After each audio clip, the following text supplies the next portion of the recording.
अनुषा सोनी हमारे साथ जुड़ी हुई हैं, उनसे जानेंगे, उनका रुख करेंगे। सुप्रीम कोर्ट ने जो ये फैसला सुनाया है अनुषा, क्या इसे केंद्र सरकार की एक बड़ी जीत मान लिया जाए? जी बिल्कुल, मेरे हिसाब से एक बहुत बड़ी जीत है। और सरकार ने जिन जिन बिंदुओं पर सुप्रीम कोर्ट में अपनी दलील रखी थी या जो भी फैसले लिए हैं 2019 से लेके अभी तक, मेरे हिसाब से सबसे बड़ा आर्गुमेंट जो पूरे इस मसले में दिया गया था वो ये था कि कहीं ना कहीं जम्मू और कश्मीर का जो अपना एक संविधान था या वो जिस तरह से भारत में जुड़ा था, उनकी अपनी एक संप्रभुता थी, उनकी अपनी एक सॉवरेनिटी थी। सुप्रीम कोर्ट ने उस पूरे आर्ग्यूमेंट को अलग करते हुए कहा है कि नहीं, उनकी कोई सॉवरेनिटी नहीं थी, किसी भी तरह से जम्मू और कश्मीर के पास ऐसे कोई भी अधिकार नहीं थे जो किसी भी और राज्य की तुलना में अलग थे या ज्यादा थे। सुप्रीम कोर्ट का ये भी मानना है कि जिस तरह से प्रेसिडेंट ने या बाकी गवर्नर ने जो एक्शन लिया या उसके बाद केंद्र सरकार ने जो अपने तमाम काम किए, उसमें कहीं भी किसी भी तरीके की इलीगैलिटी नहीं थी। तो चाहे आप 367 को ले लें, चाहे आप 356 को ले लें, आर्टिकल 3 को ले लें, आर्टिकल 4 को ले लें, पेटिशनर्स की तरफ से जितने भी आर्ग्यूमेंट्स रखे गए थे, जितनी भी कानूनी दावपेच अपनाए गए थे, उन सभी बिंदुओं पर सुप्रीम कोर्ट का ये मानना है कि केंद्र सरकार ने जो किया वो जायज था। और एक सबसे इंपॉर्टेंट बिंदु वो ये है कि धारा 370 आर्टिकल 370 जो था वो एक टेम्पररी प्रोविजन था, वो परमानेंट प्रोविजन नहीं था। ये हमने राजनीतिक बहस में आज तक सुना है, लेकिन कहीं ना कहीं आज उसको सुप्रीम कोर्ट का एक अप्रूवल मिल गया है कि 370 जो था वो टेम्पररी था। एक अंतिम बिंदु वो ये रहेगा कि एक टाइम बाउंड मैनर में सितंबर 2024 तक अगले चुनाव होने हैं और वो इलेक्शन कमीशन को करवाने पड़ेंगे।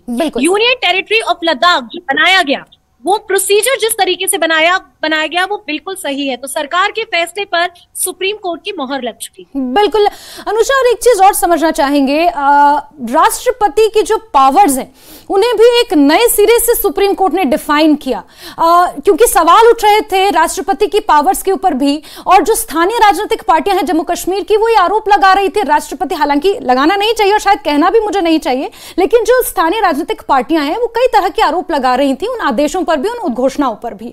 उससे भी कहीं ना कहीं सुप्रीम कोर्ट ने जवाब दिया है और बड़ी टेक्निकलिटीज जो है राष्ट्रपति की जो पावर्स हैं उन्हें बड़े सही तरीके से डिफाइन किया है।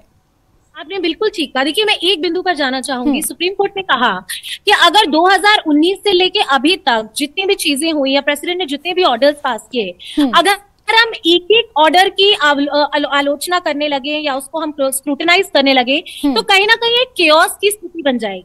हम एक एडमिनिस्ट्रेशन को, एक मशीनरी को पूरी तरीके से पैरालाइज कर देंगे। एक आर्ग्यूमेंट ये रखा गया था कि देखिए, लेजिस्लेटिव असेंबली नहीं है, कॉन्स्टिट्यूएंट असेंबली की पहले बात की गई थी और उसी की वजह से ये जो पूरा प्रोसेस था वो गलत था। सुप्रीम कोर्ट का मानना है कि कुछ बहुत खास हालातों में कॉन्स्टिट्यूएंट असेंबली की बात की गई थी 370 में और 367 में। अगर वो कॉन्स्टिट्यूएंट असेंबली आज नहीं है और अगर गवर्नर या प्रेसिडेंट रूल है और उन हालातों में ये तय किया जाता है कि हम 370 में परिवर्तन लाएंगे, संशोधन लाएंगे, तो पार्लियामेंट के पास प्रेसिडेंट के पावर पूरी पावर है। एक दूसरी चीज, प्रेसिडेंट की जो पावर्स हैं उनके ऊपर बहुत सारी ऐसी टेक्निकलिटीज थी जिनके ऊपर बहस हुई भी नहीं सुप्रीम कोर्ट। तो सुप्रीम कोर्ट ने बहुत बड़े हिस्से पर तो ये कहा कि देखिए, इस बारे में हम ज्यादा बात नहीं करना चाहेंगे क्योंकि पेटिशनर्स ने इस बारे में ज्यादा बोला नहीं। जब पार्लियामेंट में वो रीऑर्गेनाइजेशन बिल प्रेजेंट कर दिया गया तो अंतिम बात फिर यही थी कि क्या वो बिल सही था, क्या केंद्र सरकार का तरीका सही था और उसके पीछे की प्रेसिडेंट की पावर्स। तो मेरे हिसाब से प्रेसिडेंट ने जो भी किया सुप्रीम कोर्ट के हिसाब से वो बिल्कुल सही था और केंद्र सरकार की भी सभी फैसलों पर एक मुहर लग गई है सुप्रीम कोर्ट की तरफ। बिल्कुल अनुषा, अभी मैं डीपीएपी अध्यक्ष गुलाम नबी आजाद साहब से बात कर रही थी तो उन्होंने कहा कि आवाम में मायूसी है, जम्मू कश्मीर के आवाम में इस फैसले के बाद मायूसी है, क्योंकि कहीं ना कहीं जो जमीन है, जो एम्प्लॉयमेंट है, वहां पर जम्मू कश्मीर के युवाओं को, जम्मू कश्मीर के आवाम को कॉम्प्रोमाइज करना पड़ेगा।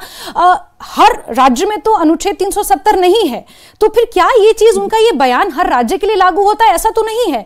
तो फिर ये इनसिक्योरिटी, ये कॉम्प्रोमाइज करने वाली भावना, इसे किस तरीके से डिफाइन किया जा सकता है अनुषा? आप बिल्कुल ठीक बोलते हैं कि कहीं ना कहीं जब डेवलपमेंट की बात की जाती है तो इस बात को दरकिनार कर दिया जाता है कि चाहे वो स्टोन पेल्टिंग के इंस्टेंसेस हो, चाहे वो लॉ एंड ऑर्डर की सिचुएशन हो, या कश्मीर में टूरिज्म की बात हो, अगर किसी भी तरीके के आंकड़े को देखा जाए तो सुप्रीम कोर्ट में ये बात और ये जगह बार बार रखी गई कि देखिए आप सारे डेवलपमेंट इंडेक्स को देखिए और 370 के हटने के बाद से ये सारी चीजें काफी बेहतर हुई है। दूसरी बात ये कि मैं आपका ध्यान एक और चीज पे ले जाना चाहूंगी, अगर आप उत्तराखंड और हिमाचल की बात करें वहां पर भी स्पेशल लैंड राइट्स होती हैं। बहुत सारे लोग हैं जो सिर्फ जी अनुषा से दोबारा हम संपर्क करने की कोशिश करेंगे। हमारी consultant editor legal Anusha Soni से दोबारा संपर्क करेंगे। फिलहाल के लिए अनुषा आपका बहुत बहुत शुक्रिया। तो बड़ा फैसला सुप्रीम कोर्ट का आया है और इसे केंद्र सरकार की अगर जीत कहा जाए तो शायद गलत नहीं है। सुप्रीम कोर्ट ने यह साफ कर दिया है कि अनुच्छेद 370 को निरस्त करना संवैधानिक था और साथ ही साथ एक तारीख मुकर्रर की है 30 सितंबर 2024, जिससे पहले जम्मू कश्मीर में विधानसभा के चुनाव इलेक्शन कमीशन को कराने होंगे। इलेक्शन कमीशन का नाम लेते हुए सुप्रीम कोर्ट ने यह आदेश दिया है। साथ ही यह भी कहा है कि जल्द से जल्द जम्मू कश्मीर के राज्य का दर्जा बहाल किया जाना चाहिए। तो सुप्रीम कोर्ट के फैसले की कुछ बड़ी बातें आपको बताते हैं, जहां लद्दाख को यूनियन टेरिटरी बनाने का फैसला सुप्रीम कोर्ट ने हालांकि बरकरार रखा है। साथ ही अनुच्छेद 370 को निरस्त करने को उन्होंने बरकरार रखा है, इसे संवैधानिक करार दिया है, इसे केंद्र की बड़ी जीत बताया है। 30 सितंबर 2024 तक जम्मू कश्मीर में चुनाव कराए जाने हैं। वहीं अनुच्छेद 370 पर उमर अब्दुल्ला का बयान सामने आया। उन्होंने कहा है, निराश हूं लेकिन हतोत्साहित नहीं हूं।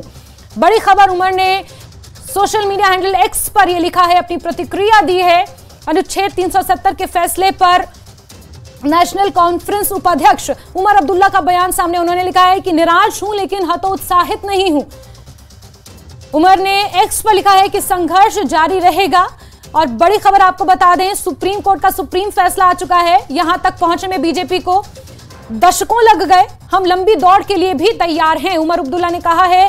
और बीजेपी पर निशाना साधा है कि बीजेपी आज यहां तक पहुंची है दशकों बाद, लेकिन वो लंबी रेस के घोड़े हैं और आगे लंबी लड़ाई करने के लिए, लंबी लड़ाई लड़ने के लिए वो तैयार हैं। इस फैसला आने के बाद वो निराश जरूर है लेकिन हतोत्साहित नहीं है। सोशल मीडिया हैंडल एक्स पर उन्होंने ये लिखा है कि उनका संघर्ष आगे जारी रहेगा।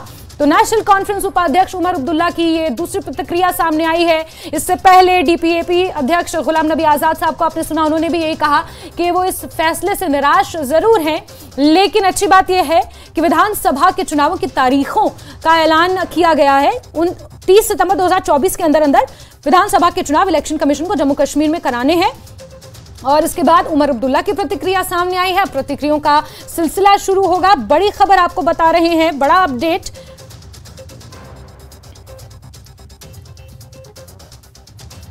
जहां सुप्रीम कोर्ट ने अनुच्छेद 370 को संवैधानिक करार दिया है।